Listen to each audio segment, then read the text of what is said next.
ਜਿਹੜੇ ਕਹਿੰਦੇ ਸੀਗੇ ਮੂੰਹ ਦੇ ਵਿੱਚੋਂ ਛਾਲੇ, ਜੀਭ ਦੇ ਉੱਤੇ ਛਾਲੇ ਹੈਗੇ, ਇਹਦੇ ਵਿੱਚੋਂ ਤੁਸੀਂ ਆਪਣੇ ਟਮਾਟਰ ਦਾ ਜ਼ਿਆਦਾ ਯੂਜ਼ ਕਰੋ, ਜਾਂ ਫਿਰ ਜਿਹੜੀ ਛੋਟੀ ਹਾੜਾਂ ਹੁੰਦੀਆਂ, ਜੰਗ ਹਾੜ ਜਿਹਨਾਂ ਨੂੰ ਕਹਿੰਦੇ, ਉਹਨੂੰ ਪਾਣੀ ਨਾਲ ਘਸਾ ਕੇ ਉਹਦਾ ਲੇਪ ਜਿਹਾ ਬਣ ਜਾਊਗਾ ਥੋੜ੍ਹਾ ਜਿਹਾ, ਉਹ ਤੁਸੀਂ ਆਪਣੇ ਲਗਾ ਸਕਦੇ। ਨਹੀਂ ਤਾਂ ਐਂ ਕਰੋ, ਇੱਕ ਹੈਡ ਮੂੰਹ ਪਾ ਕੇ ਹੌਲੀ ਹੌਲੀ ਚੂਸੀ ਚੱਲੋ, ਦਿਨ 2 ਵਾਰੀ ਕਰ ਲਿਆ ਕਰੋ, ਇੱਕ ਹੈਡ ਮੂੰਹ ਪਾ ਕੇ ਆਪਣੇ ਚੂਸੀ ਹੈ, ਉਹਦੇ ਨਾਲ ਠੀਕ ਰਹਿੰਦਾ ਹੈ। ਨਹੀਂ ਤਾਂ ਮਿਸ਼ਰੀ ਲੈ ਲਓ 20 ਗ੍ਰਾਮ, ਕਪੂਰ ਲੈਣਾ ਹੈਗਾ 5 ਗ੍ਰਾਮ, ਜਿਹੜਾ ਖਾਣੇ ਵਾਲਾ ਹੁੰਦਾ, ਉਹ ਆਪਣੇ ਪੀ ਕੇ ਨਾ ਰੱਖ ਲਓ, ਇੱਕ ਚੁਟਕੀ ਮੂੰਹ ਪਾ ਕੇ ਉਹ ਚੂਸੀ ਚੱਲੋ ਭਾਵੇਂ। ਨਹੀਂ ਤਾਂ ਫਿਰ ਤੁਸੀਂ ਆਪਣੇ ਡਰੱਗ ਸਟੋਰ 'ਚ ਚਲੇ ਜਾਈਏ, ਉੱਥੇ ਕਾਊਂਟਰ 'ਤੇ ਮਿਲ ਜਾਂਦਾ ਜੀ, ਡਾਕਟਰ ਦੇ ਲੈਣੇ ਦੀ ਲੋੜ ਨਹੀਂ ਹੈਗੀ। ਉਹ ਲੈਣਾ ਹੈਗਾ ਤੁਸੀਂ ਬੋਰਿਕ ਐਸਿਡ ਲਿਖਿਆ ਹੁੰਦਾ ਜੀ, ਬੋਰਿਕ ਐਸਿਡ, ਚਿੱਟਾ ਜਿਹਾ ਪਾਊਡਰ ਹੁੰਦਾ, ਉਹ ਜਿਸ ਤਰ੍ਹਾਂ ਪਾਊਡਰ ਲਗਾਉਂਦੇ ਉਹ ਜਿਹਾ ਪਾਊਡਰ ਹੁੰਦਾ। ਉਹ ਗਲੀਸਰੀਨ ਲੈ ਕੇ ਉਹਦੇ ਵਿੱਚੋਂ ਉਹਨਾਂ ਕੁ ਮਿਕਸ ਕਰਨਾ ਹੈਗਾ ਅੰਦਾਜ਼ੇ ਨਾਲ, ਜਿੰਨਾ ਸਾਰੇ ਆਪਣੇ ਚਿੱਟਾ ਜਿਹਾ ਰੰਗ ਬਣ ਜਾਵੇ ਉਹਦਾ, ਉਹ ਤੁਸੀਂ ਆਪਣੇ ਜਦ ਬਣ ਗਿਆ ਸਾਰਾ, ਤਾਂ ਉਹ ਤੁਸੀਂ ਜੀਭ 'ਤੇ ਆਪਣੇ ਮੂੰਹ 'ਤੇ ਉਹ ਲਗਾਓ, ਤੁਸੀਂ ਉਹਦੇ ਨਾਲ ਠੀਕ ਹੋ ਜਾਂਦਾ। ਜੇ ਨਹੀਂ ਤੁਸੀਂ ਉਹ ਲੈਣਾ ਹੈਗਾ ਤਾਂ ਤੁਸੀਂ ਆਪਣੇ ਸੁਹਾਗੇ ਦੀ ਖਿੱਲ ਕਰਕੇ ਉਹਨੂੰ ਗਲੀਸਰੀਨ ਦੇ ਵਿੱਚ ਮਿਕਸ ਕਰ ਲਓ, ਉਸ ਤਰ੍ਹਾਂ ਹੀ ਚਿੱਟਾ ਜਿਹਾ ਜਦ ਹੋ ਗਿਆ ਉਸ ਤਰ੍ਹਾਂ ਲਗਾਓ, ਉਹਦੇ ਨਾਲ ਵੀ ਆਪਣੇ ਠੀਕ ਹੋ ਜਾਂਦਾ ਜੀ। ਅੱਛਾ, ਫਿਰ ਮਗਾਂ ਅਤੇ ਸ਼ਹਿਦ, ਇਹ ਵੀ ਵਧੀਆ ਚੀਜ਼ ਹੈ ਜੀ, ਮਗਾਂ ਨੂੰ ਪੀ ਕੇ ਸ਼ਹਿਦ ਦੇ ਵਿੱਚੋਂ ਲਗਾ ਕੇ ਉਹ ਤੁਸੀਂ ਲਗਾ ਸਕਦੇ ਹੈਗੇ ਉਹਦੇ ਵਿੱਚ। ਅੱਗੇ ਜਿਹੜੇ ਕਹਿੰਦੇ ਸੀ ਕਿਡਨੀ ਵਾਸਤੇ ਪੁੱਛਦੇ ਸੀ ਕਿ ਕਿਡਨੀ ਦੀ ਪ੍ਰੋਬਲਮ ਹੈਗੀ, ਉਹ ਆਪਣੇ ਜਿਹੜਾ ਅੱਜ ਕੱਲ੍ਹ ਤਾਂ ਹੋ ਜਾਣਾ ਬਾਥੂ ਜਿਹੜਾ ਹੁੰਦਾ ਜੀ, ਬਾਥੂ ਆਵੇਂ ਉੱਗ ਜਾਂਦਾ ਆਪਣੇ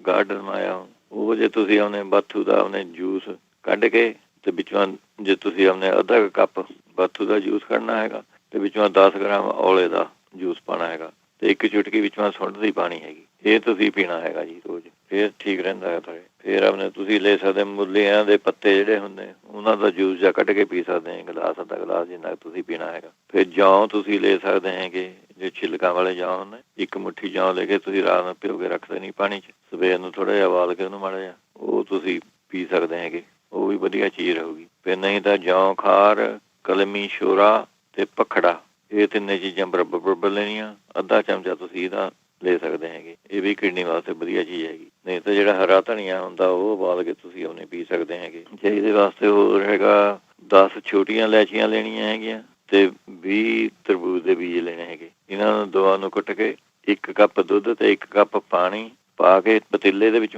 ਇਹ ਚੀਜ਼ਾਂ ਤੁਸੀਂ ਆਪਣੇ ਪਾ ਦੇਣੀਆਂ, 10 ਛੋਟੀਆਂ ਇਲਾਇਚੀਆਂ, 20 ਤਰਬੂਜ ਦੇ ਬੀਜ, ਇਹ ਤੁਸੀਂ ਆਪਣੇ ਉਬਾਲ ਕੇ ਇਹਨਾਂ ਨੂੰ ਜਦ 1 ਗਲਾਸ ਰਹਿ ਗਿਆ ਉਹ ਤੁਸੀਂ ਆਪਣੇ ਪੀ ਲਿਆ ਕਰੋ, ਇਹ ਵੀ ਤੁਹਾਡੇ ਵਾਸਤੇ ਠੀਕ ਹੈਗਾ।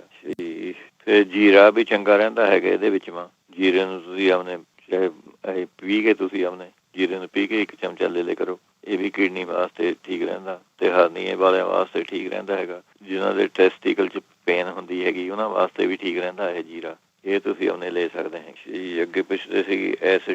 ਐਸਿਡ ਵਾਸਤੇ ਪੁੱਛਦੇ ਸੀਗੇ, ਉਹ ਤਾਂ ਉਹਨੇ ਹੁਣ 2 ਵੀਕਾਂ ਹੋਈਆਂ, ਇੱਕ ਭੈਣ ਜੀ ਦੱਸ ਕੇ ਰਹੇ, ਕਹਿੰਦੀ ਮੈਨੂੰ ਉਹਨੇ ਬੈਕ ਫੀਡ ਦਿੱਤੀ ਸੀ, ਉਹਨਾਂ ਨੇ ਵੀ ਠੀਕ ਹੋ ਗਿਆ ਮੇਰਾ ਐਸਿਡ। ਉਹਨਾਂ ਨੇ ਦੱਸਿਆ ਸੀਗਾ ਮਲੱਠੀ ਲੈਣੀ ਹੈਗੀ 100 ਗ੍ਰਾਮ, ਚਰੈਤਾ ਲੈਣਾ ਹੈਗਾ 100 ਗ੍ਰਾਮ, ਅਤੇ ਸੀਤਾ ਮਿਸ਼ਰੀ ਜਿਹੜੀ ਧਾਗੇ ਵਾਲੀ ਮਿਸ਼ਰੀ ਕਹਿੰਦੇ ਨਾ, ਸੀਤਾ ਮਿਸ਼ਰੀ ਵੀ ਕਹਿੰਦੇ ਜੀ, ਉਹ ਤੁਸੀਂ 200 ਗ੍ਰਾਮ, ਇਹ ਮਿਕਸ ਕਰਕੇ ਤੁਸੀਂ ਆਪਣੇ 1 ਚਮਚਾ ਸਵੇਰ ਨੂੰ 1 ਚਮਚਾ ਸ਼ਾਮ ਨੂੰ ਲੈ ਲਿਆ ਕਰੋ, ਇਹ ਵਧੀਆ ਚੀਜ਼ ਹੈਗੀ ਇਹਦੇ ਵਾਸਤੇ। ਨਹੀਂ ਤਾਂ ਜਿਹੜੇ ਦੱਸਦੇ ਸੀਗੇ 2 ਪਲੰਬ ਅਤੇ ਥੋੜ੍ਹੀ ਜਿਹੀ ਇਮਲੀ ਦੀ ਚਟਨੀ ਬਣਾ ਕੇ ਅਤੇ 1 ਚਮਚਾ ਤੁਸੀਂ 1 ਗਲਾਸ ਪਾ ਕੇ ਰੱਖ ਕੇ ਉਹਨੂੰ ਮਸਲ ਕੇ ਉਹ ਆਪਣੇ ਪੀ ਲਓ। ਜੇ ਵਿੱਚ ਮਿਸ਼ਰੀ ਪਾਣੀ ਤਾਂ ਤੁਸੀਂ ਪਾ ਸਕਦੇ ਹੈਗੇ, ਜਾਂ ਕੋਈ ਖੰਡ ਪਾਣੀ ਹੈ ਜੇ ਤੁਹਾਨੂੰ ਜ਼ਿਆਦਾ ਖੱਟੀ ਲੱਗਦੀ ਹੈਗੀ, ਉਹ ਤੁਸੀਂ ਯੂਜ਼ ਕਰ ਸਕਦੇ ਹੈਗੇ, ਇਹ ਵਧੀਆ ਚੀਜ਼ ਹੈਗੀ ਇਹਦੇ ਵਾਸਤੇ। ਨਹੀਂ ਤਾਂ ਤੁਸੀਂ ਨੰਬੋਲੀਆਂ ਜਿਹੜੀਆਂ ਹੁੰਦੀਆਂ, ਨਿੰਬ ਦੀਆਂ ਨੰਬੋਲੀਆਂ, ਉਹਨਾਂ ਦਾ ਪਾਊਡਰ ਤੁਸੀਂ ਆਪਣੇ ਲੈ ਸਕਦੇ ਹੈਗੇ, ਅੱਧਾ ਚਮਚਾ ਸਵੇਰ ਨੂੰ, ਅੱਧਾ ਚਮਚਾ ਸ਼ਾਮ ਨੂੰ। ਫਿਰ ਅਨਾਰ ਦੇ ਜੂਸ ਦੇ ਵਿੱਚੋਂ ਤੁਸੀਂ ਆਪਣੇ 2-3 ਚਮਚੇ ਅਦਰਕ ਦਾ ਰਸ ਪਾ ਕੇ ਪੀ ਸਕਦੇ ਹੈਗੇ, ਇਹ ਵਧੀਆ ਚੀਜ਼ ਰਹੂਗੀ ਤੁਹਾਨੂੰ। ਫਿਰ ਮਲੱਠੀ ਤੁਸੀਂ ਲੈ ਸਕਦੇ ਹੈਗੇ ਅੱਧਾ ਚਮਚਾ,